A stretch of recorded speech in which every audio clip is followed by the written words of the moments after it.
今回のエピソードでは四国の端っこで明治時代に作られたトンネルを訪問します。なぜトンネルはレンガで作られたのか、どのようにして大量のレンガを運び込んだのか、実際に現地を訪れて確かめます。それでは不思議な場所に出発しましょう。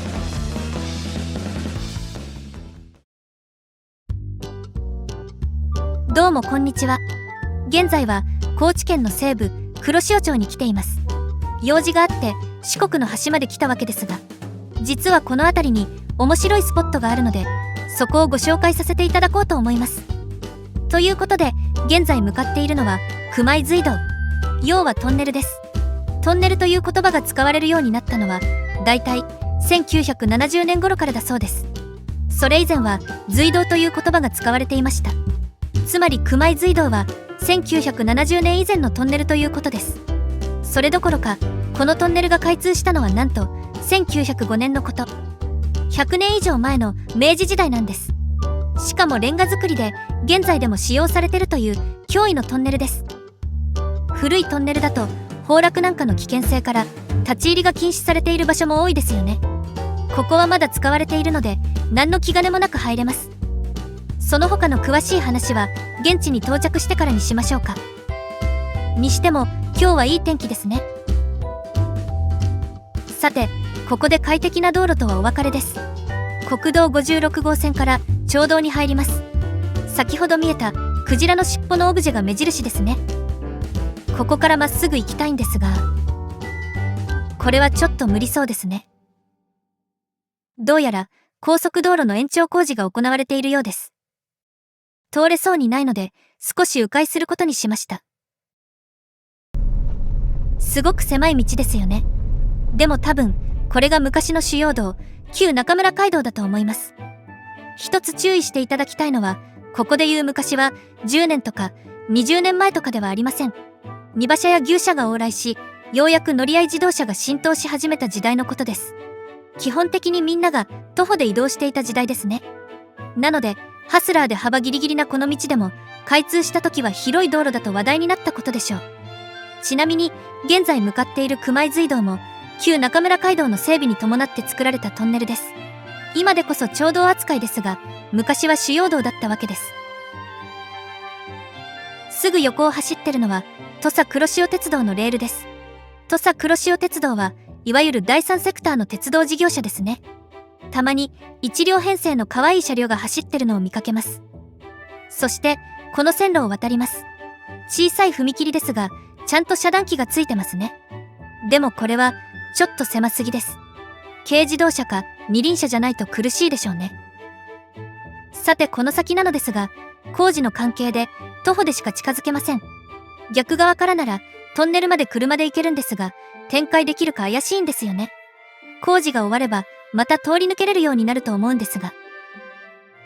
ということで道路脇の広間に車を置かせてもらい、残りは徒歩で移動することにしました。工事のために通行止めっていうのはよくありますよね。でもここまでして歩行者用のスペースを設けてるのは珍しいと思います。これにはちゃんとした理由があるんです。実は熊井隧道は遍路道なんですよ。つまり歩き遍路をされている方が使う道路なんです。だから歩行者が安全に通り抜けられるように整備されてるわけですね。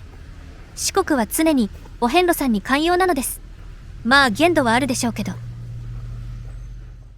さて、この階段を登りきれば九段のトンネルです。ようやく見えてきました。あれが今回の目的地です。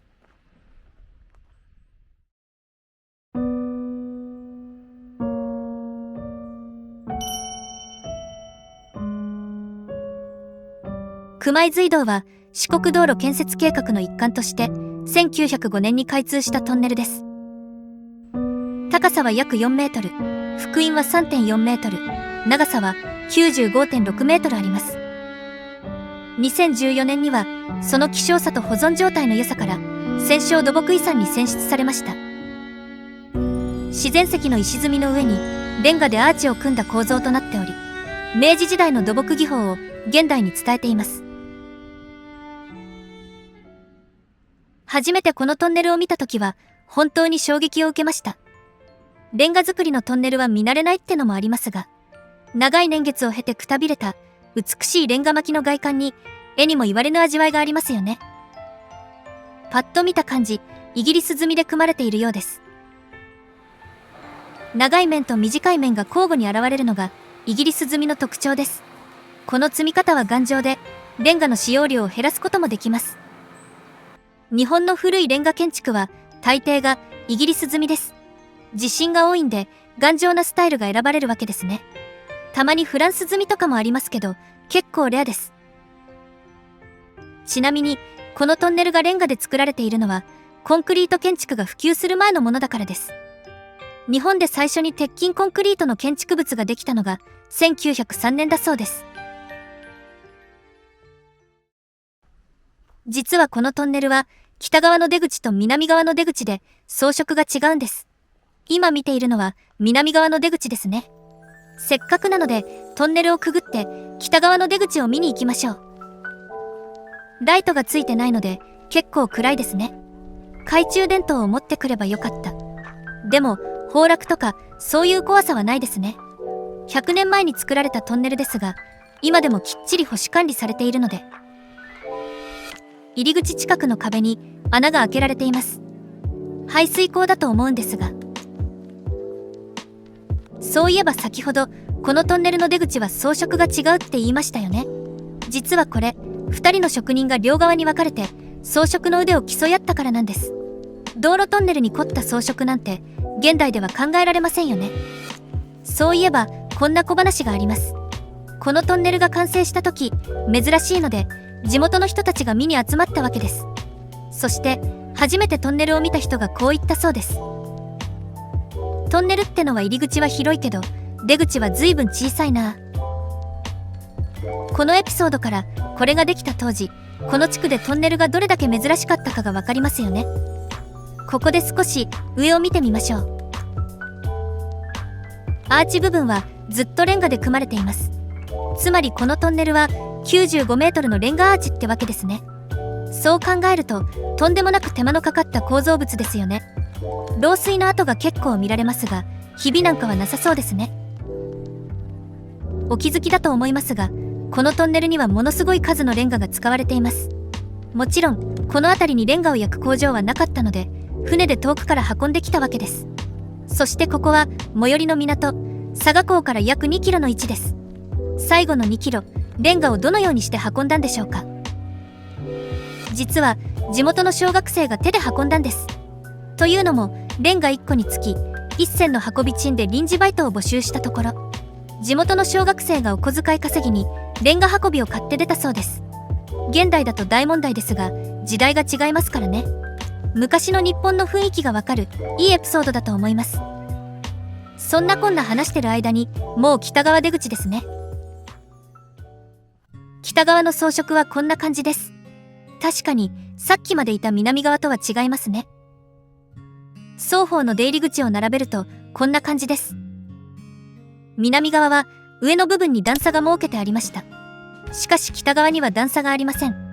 代わりにレンガを斜めに配置した装飾が施されています。面白いですね。それにこちら側は出口の壁面に排水口があるようです。南側はトンネル内に排水口があるので、ここも違いの一つですね。技術的な問題か、はたまた装飾性の問題か、どちらでしょうか。さて、熊井隧道がどんなトンネルか分かっていただけたと思います。レンガトンネルはネットなんかで探すといくつか見つけることができます。ですがここのようにきれいに保守され、怖い思いをせずにくぐれる場所はそうないと思います。いかんせん現役ですからね。まあ珍しいって言いましたが、旧中村街道にはもう2つレンガトンネルが残ってます。一番古いのはなんと1894年のトンネルです。そこもそのうち見に行きましょう。さて、それではそろそろ香川に戻ります。せっかくここまで来たので、近くの道の駅でたたきでも買って帰りましょうかね。途中話に出た佐賀港がカツオ漁船で有名な港なんですよね。龍馬パスポートにスタンプ欲しいし。その後道の駅ナブラでカツオのたたきを1本買ってから香川への帰途につきました。